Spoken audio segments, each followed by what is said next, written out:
अस्सलामु अलैकुम वरहमतुल्लाहि वबरकातुह। मोहतरम भाइयों, बुज़ुर्गों, दोस्तों, एक वीडियो पिछले चंद दिनों से सोशल मीडिया के हर ग्रुप में गर्दिश कर रहा है। कुछ नौजवान एक मकान की छत पे चढ़े हुए हैं, उनको नीचे उतार के उनके साथ में मारपीट की जा रही है। लोग इस वीडियो के साथ में ये मैसेज भी वायरल कर रहे हैं कि ये वही नौजवान हैं जिन्होंने अब्दुल समद साहब की दाढ़ी काटी थी, इसलिए पब्लिक ने इनको ऐसे सबक सिखाया है। आइए आज हम उस पूरे वीडियो की तहकीकात करते हैं और उसको ज़रा टेक्निकल एनालिसिस करते हैं। तो सबसे पहले हमको ये पता होना चाहिए कि अब्दुल समद साहब की दाढ़ी काटने में, उनके साथ बदसलूकी करने में जितने भी लोग शामिल थे, उन सबको पुलिस ने गिरफ़्तार किया हुआ है और वो सारे के सारे लोग फ़िलहाल जेल की सलाखों के पीछे है। ये वीडियो किसी और शहर का, किसी और बस्ती का है, लेकिन लोगों ने इसके साथ में अब्दुल समद साहब के वाक़ये को जोड़कर इसको वायरल किया। और मैं देख रहा हूँ बहुत सारे पढ़े लिखे, अनपढ़ और जंगली और जाहिल, वो भी इस वीडियो को धड़ल्ले से ग्रुप्स के अंदर शेयर कर रहे हैं, सिर्फ अपनी भड़ास निकालने के लिए। अल्लाह इस ज़माने के मुसलमानों को अक्ल और समझ अता फ़रमाए। मैं हमेशा बोलता हूँ ना, इस ज़माने के मुसलमानों का सबसे बड़ा जो मसला है वो ये है कि ये बेचारों ने ख़ुद ने भी अभी तक इस्लाम को नहीं समझा हुआ है। यानी इनके दिलों में इतनी नफ़रत भरी हुई है, इतनी नफ़रत कि किसी और वाक़ये के वीडियो को भी अपने ग्रुपों में शेयर करके उससे सुकून हासिल कर रहे हैं। दिल की भड़ास निकालने के लिए इनको मज़ा आ रहा है देखने में कि चलो यही वो लोग हैं दाढ़ी काटने वाले। हालांकि वो दाढ़ी काटने वाले सब तो जेल की सलाखों के पीछे हैं। अब अगर हम सीरत के साथ में इस वाक़ये को जोड़ते हैं या सीरत के साथ में इस वाक़ये को देखते हैं सीरत की रोशनी में, तो हमको पता चलता है कि हमारे नबी सल्लल्लाहु अलैहि वसल्लम का अमल कैसा था। हमारे नबी सल्लल्लाहु अलैहि वसल्लम की मस्जिद में, मस्जिद नबवी सल्लल्लाहु अलैहि वसल्लम में एक यहूदी वो कोने में पेशाब कर रहा है। लोग उसको मारने के लिए दौड़े। अल्लाह के नबी सल्लल्लाहु अलैहि वसल्लम ने तमाम लोगों को रोक दिया। अरे रुक जाओ, कोई बात नहीं है। आप मुझे बताओ, आज हमारे ज़माने में हम तो किसी नॉन मुस्लिम का मस्जिद में आना भी गवारा और बर्दाश्त नहीं कर रहे हैं। इसीलिए मैं हमेशा बोलता हूँ ना भाई, मस्जिद एक परिचय, ये प्रोग्राम करो ना अपने महल्लों में, अपने बस्तियों में, अपने गाँवों में, लेकिन हम करने को तैयार नहीं हैं। क्योंकि हमारे नज़दीक एक बहुत बड़ी तादाद वो है जो किसी हिंदू को, किसी दलित को, किसी क्रिश्चियन को, किसी सिख को, किसी बुद्ध को, किसी दूसरे धर्म वाले को मस्जिद में आता हुआ भी नहीं देख सकते। पहले ही लोग मसले पूछना शुरू करते हैं, अरे उनको तो तहारत नहीं है, उनको तो वज़ू नहीं है, वो मस्जिद में कैसे आ सकते हैं। और यहाँ दूसरी तरफ सीरत हमको ये सबक सिखा रही है कि अल्लाह के नबी सल्लल्लाहु अलैहि वसल्लम की मस्जिद के अंदर एक आदमी पेशाब कर रहा है कोने में, लोग उसको मारने के लिए दौड़े। एक यहूदी को अल्लाह के नबी ने लोगों को मना किया और लोगों को रोक दिया और फरमाया रुक जाओ। जब वो फारिग हो गया, वो यहूदी कहता है मुझे ऐसा लगा कि बस अब तो मेरी जान निकल गई। लेकिन जब वो फारिग हुआ, उसके बाद अल्लाह के नबी ने उसको अपने करीब बुलाया और ये फरमाया कि देखो, जिस जगह पे इसने पेशाब किया है वहाँ पे एक बाल्टी भर के पानी डाल दो। वहाँ पे एक बाल्टी भर के पानी बहा दिया गया, उस जगह को धो लिया गया, वो जगह पाक हो गई। और उस यहूदी से ये कहा कि ये हमारी मस्जिद है, यहाँ पे हम इबादत करते हैं। जैसे तुम अपने इबादत खाने में इबादत करते हो, वैसे ही हम मुसलमान अपने इस मस्जिद के अंदर अल्लाह की इबादत करते हैं। इसलिए ये पाक जगह है, ये साफ़ जगह है, ये पेशाब करने की जगह नहीं है। और एक बाल्टी जो पानी बहा दिया गया, अल्लाह के नबी सल्लल्लाहु अलैहि वसल्लम ने वो एक बाल्टी पानी के ज़रिए से, पता है आपको क्या हुआ? वो यहूदी अपने कबीले में वापस पहुंचा, क्योंकि वो एक कबीले का सरदार था और उसने अपने सारे कबीले के लोगों को जमा किया और उनसे कहा कि मैं तुम्हारे नज़दीक कैसा आदमी हूँ। लोगों ने कहा तुम तो हमारे सरदार हो, मैं तुम लोगों की भलाई चाहता हूँ या बुराई चाहता हूँ। लोगों ने कहा नहीं, आप तो हमारी भलाई चाहते हैं। उसने कहा कि देखो, मैं अभी हज़रत मोहम्मद सल्लल्लाहु अलैहि वसल्लम के पास मिलकर आ रहा हूँ और मैंने वहाँ पे इस तरीक़े से उनके इबादत खाने में पेशाब कर दिया उन्होंने वहाँ पे एक बाल्टी पानी बहाने का हुक्म दिया और मुझे समझाया, वमा ज़राबानी वमा ज़जरानी। हदीस के अंदर ये कलिमात मिलते हैं कि ना उन्होंने मुझे मारा, ना उन्होंने मुझे डांटा, ना मुझे उन्होंने डपटा, बल्कि उन्होंने एक बाल्टी पानी बहा दिया और मुझे समझाकर उन्होंने भेजा कि ये हमारी इबादत की जगह है। उन्होंने मेरा दिल जीत लिया। मैं मुसलमान होकर वहाँ से यहाँ पे आया हूँ और तुम सारे लोग जब तक मुसलमान नहीं हो जाते मैं तुम में से किसी से भी बात नहीं करूँगा। सारे कबीले के लोग उन्होंने एक ज़ुबान होकर कहा कि जिन हज़रत मोहम्मद सल्लल्लाहु अलैहि वसल्लम के अखलाक से, उनके प्यार से, उनके किरदार से तुम मुतासिर होकर आए हो और तुमने उनके ऊपर ईमान को और इस्लाम को कबूल किया है, तो हम भी उनके उस इस्लाम को और ईमान को कबूल करते हैं। सिर्फ़ एक बाल्टी पानी की बरकत से वो पूरा का पूरा कबीला जो है ईमान में और इस्लाम में दाखिल हो गया। ये अखलाक हमारे नबी सल्लल्लाहु अलैहि वसल्लम हमको सिखाकर गए थे कि दुश्मनों के साथ हुस्ने सुलूक करो, दुश्मनों के भी साथ हुस्ने सुलूक करो, उनको भी अपना समझो। ये कुरान में जो आपको फरमाया, वमा अरसलनाका इल्ला रहमतल लिल आलमीन, ऐसे ही नहीं फरमाया अल्लाह तबारक व तआला ने।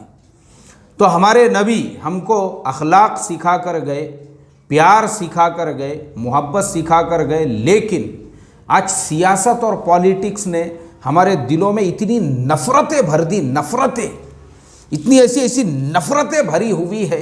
आप सोचो, एक फ़िरक़े वाला जब दूसरे फ़िरक़े वाले को काफिर और मुशरिक ठहराने पे पूरा एड़ी चोटी का ज़ोर लगा रहा है जिस कौम जिस समाज के अंदर, तो उनके दिलों में हिंदू, क्रिश्चियन, ईसाई, बुद्ध और सिख और दूसरे मज़हब और धर्म वालों के लिए कहाँ से गुंजाइश और जगह होगी।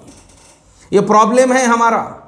भड़ास निकालने के लिए, सिर्फ भड़ास अपने दिल को खुश करने के लिए एक वाक़िया किसी और मसले का है जिसके अंदर वो नौजवानों को छत से उतार के उनसे साथ मारपीट हो रही है और जोड़ दिए उसको, बोले दाढ़ी काटने वाले बुज़ुर्ग के साथ जिन नौजवानों ने जो सुलूक किया था, देखो उनको कैसे सबक सिखाया जा रहा है। अल्लाह हिफाजत फरमाए भाई। हमारे हज़रत जी मौलाना साद साहब इसीलिए फरमाते हैं, जब तक तुम्हारे दिलों में, जब तक तुम्हारे दुश्मनों के लिए खैर खाही नहीं होगी, तुम दावत का काम नहीं कर सकते। और जब तक तुम अपने दुश्मनों का बुरा चाहने की बजाय उनके लिए अच्छा ही ना चाहोगे, तुम दावत का काम नहीं कर सकते। हमारे हज़रत जी हमको सिखाते हैं, हम आप लोगों तक ये मैसेज पहुंचा रहे हैं। ये मुसलमान का किरदार होना चाहिए। मुझे आप बताओ ना, दूसरे वीडियो को जोड़ के ऐसा खुश हो रहे हैं हम लोग वो देखकर, मतलब हमारे दिलों में उनके हिदायत की तलब नहीं है। हमारे दिल में ये तलब नहीं है कि जिन लोगों ने अब्दुल समद साहब की दाढ़ी काटी है वो जेल की सलाखों के पीछे है, हम उनके साथ अखलाक का, किरदार का, प्यार का, मोहब्बत का मुआमला करते, लेकिन उसकी बजाय हो ये रहा है उस केस को और ज़्यादा पॉलिटिकल रंग देने की कोशिशें की जा रही है। अल्लाह इस मुल्क के मुसलमानों को समझ अता फरमाए भाई। और गलत मैसेजेस, मुझे आप बताओ, क्या ये मुसलमान की शान हो सकती है? मैं भी बहुत सारे व्हाट्सएप ग्रुप्स में हूँ और मैं देख रहा हूँ मेरे से 4-4 इंच जिनकी लंबी लंबी दाढ़ियाँ, मेरे से भी लंबे लंबे जिनके जुब्बे हैं, वैसे लोग वो मैसेजेस अपने ग्रुपों में वायरल कर रहे हैं। मुझे आप बताइए कि क्या इस्लाम की यही तालीमात है कि एक मुसलमान की ये शान है अंधा भैरा बनकर, एक झूठा मैसेज, अंधा भैरा बनकर, अंधा भैरा, अल्लाह के नबी ने फरमाया इंसान के झूठा होने के लिए काफ़ी है कि सुनी सुनाई बातें, सुनी सुनाई एक सुना सुनाया हुआ मैसेज आ गया, लेकिन दिल में इतनी नफ़रत भरी हुई है, फ़ौरन उसको शेयर किया जा रहा है। मेरे मोहतरम दोस्तों, मुल्क की आज़ादी के बाद से अगर मुसलमान इस मुल्क के हिंदू, क्रिश्चियन, ईसाई, बुद्ध और दूसरे समाज के जो लोग हैं उन लोगों के साथ हुस्न अखलाक का मुआमला करते, उनमें दावत की मेहनत करते, उनको प्यार से, मोहब्बत से अपने करीब करते ना, तो आज इस मुल्क में नफ़रत का ये माहौल नहीं रहता था जो आज है।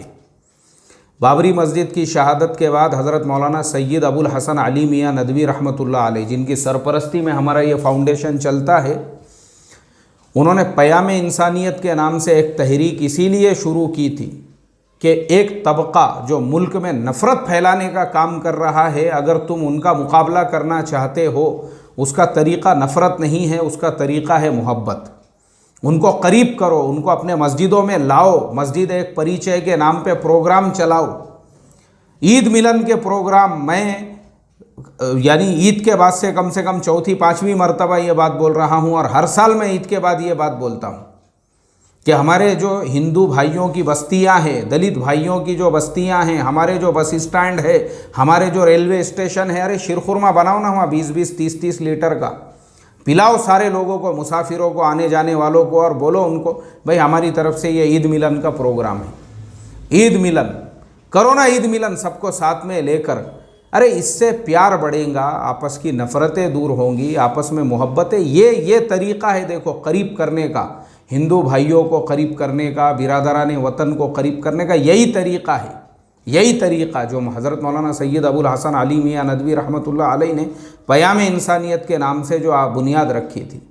नफ़रतों से कुछ नहीं होगा, खाली ये व्हाट्सएप पे मैसेज चला के अपनी भड़ास, अपने दिल की भड़ास निकाल के दूसरे मैसेज को भी ये वाक़ये से जोड़कर, अल्लाह हम तमाम को समझ अता फ़रमाए। देखो मैं तो ये कहता हूँ, जो मेरा अपना पर्सनल तजुर्बा है, जो दुनिया के 2-4 मुल्कों के मैंने भी सफ़र किया हुआ हूँ, उन तजुर्बों की बुनियाद पे मैं यही कहूँगा कि हमारे बड़ों ने, हज़रत शेख ज़करिया रहमतुल्लाह अलैह ने, हज़रत मौलाना हुसैन अहमद मदनी रहमतुल्लाह अलैह ने, हज़रत शाह अब्दुल कादिर साहब रायपुरी रहमतुल्लाह अलैह, इन तमाम लोगों ने ये जो फ़ैसला किया था कि इस मुल्क को दावत का मैदान बनाना है, इसलिए वो लोगों ने इस मुल्क से हिजरत नहीं की ताकि इस मुल्क में दावत का काम कर सके।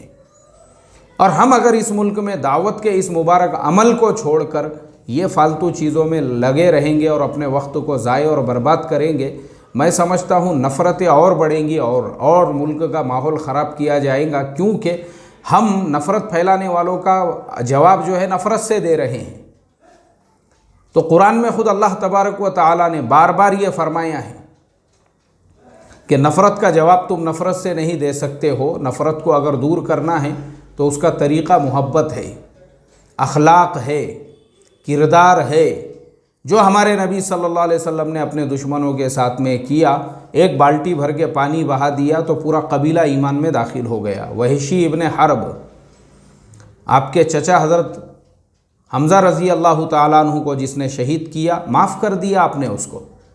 ये सीरत हमको माफ़ी सिखाती है, ये सीरत हमको प्यार सिखाती है, ये सीरत हमको मोहब्बत सिखाती है, ये सीरत हमको अखलाक और किरदार सिखाती है। और उसी रास्ते पे चलकर साहबा इकराम ने ये पूरे इलाके जो ईमान में दाखिल हुए ना, खुरासान का इलाका, ये पूरे मुमालिक जो इस्लाम और ईमान में दाखिल हुए थे, साहबा जो इन रास्तों से, तिजारत के रास्तों से जो चले, तुर्कमेनिस्तान, उज़्बेकिस्तान, कज़ाकिस्तान, किर्गिज़िस्तान, ताजिकिस्तान और शिनजियांग, उसको तुर्किस्तान कहते थे उस ज़माने में, चाइना तक ईमान की जो दावत लेकर पहुँचे। आपको कहीं पर भी ये नहीं मिलेगा कि इन इलाक़ों में जंग हुई है। और इनके अलावा भारत के अंदर जो इस्लाम की तबलीग हुई, उन्हीं अल्लाह वाले बुज़ुर्गान दीन के रास्ते से, मलेशिया, इंडोनेशिया, बताओ ना मुझे आपको तारीख़ में कहीं पर भी ये नहीं मिलेगा कि इन इलाक़ों में कोई जंग हुई है। ये कौन सा तरीक़ा था? पूरे के पूरे मुल्कों की उन्होंने काया पलट दिए और हम खाली लगे हुए हैं। अल्लाह हमको समझ आता फ़रमाए रे भाई, अल्लाह हमको समझ आता फ़रमाए। और मैं यही कहूँगा, अगर मुसलमानों ने ये क़याम इंसानियत का जो रास्ता है, प्यार वाला, अखलाक वाला, मस्जिद एक परिचय, हर गांव में करो ये प्रोग्राम, मस्जिद एक परिचय, दावत करो मस्जिद में, शीरखुरमा बनाओ, बुलाओ अपने गांव के जितने भी हमारे हिंदू भाई है, दलित भाई है, दूसरे समाज के जो लोग हैं अपने मस्जिदों में, और उनको मस्जिदों का तारुफ कराओ। यही तरीक़े हैं उनको अपने करीब करने के। अल्लाह हम तमाम को अमल की तौफ़ीक़ अता फ़रमाए। और ये फालतूगिरी, झूठे मैसेज सिर्फ भड़ास निकालने के लिए, अगर आप भी ऐसा कोई मैसेज देखते होंगे उसको डिलीट करो भाई, अल्लाह के वास्ते डिलीट करो, उसको कुछ फ़ायदा नहीं है। खाली अपने हो गए, खुश हो गए बहुत, व्हाट्सएप पे देख के, वही मैसेज देख के लग गया, दिल को खुशी हो गई, छटा खून बढ़ गया वो देख के, देखो दाढ़ी काटने वालों का क्या हाल हो गया, तो बस हो गया कलेजा ठंडा। क्या है यार ये बचकाना हरकतें। सलाम अलैकुम व रहमतुल्लाहि व बरकातुहू।